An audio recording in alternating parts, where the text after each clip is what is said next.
Someone asked what makes something an amino acid. I'm going to show you that it's in the name and where the two things are. The first thing is you need an amino group, which is a carbon atom single bonded to a nitrogen.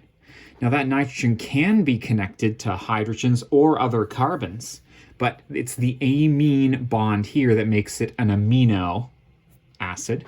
And the acid portion of this is the COOH group, which is somewhere else on the molecule.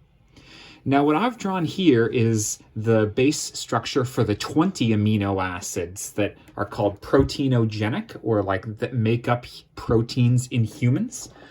They all have the COOH acid group and then an alpha carbon. The alpha carbon, and that just means it's one removed from the acid group, is what has the nitrogen on it. Now there's also a hydrogen connected to that carbon, which I didn't show here. Organic chemists tend not to. And then there's a side chain.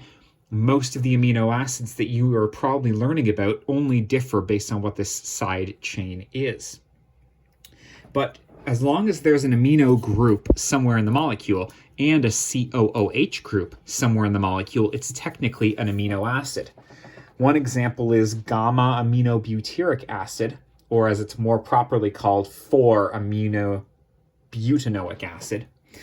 The butyric acid here is a acid group that is on a 4-carbon long chain. 1, 2, 3, 4.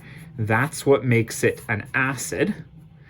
And gamma represents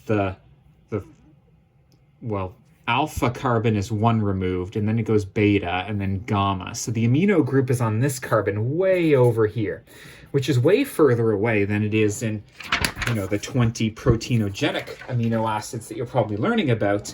But because there is an amino group and an acid group, this molecule does technically count as an amino acid. See?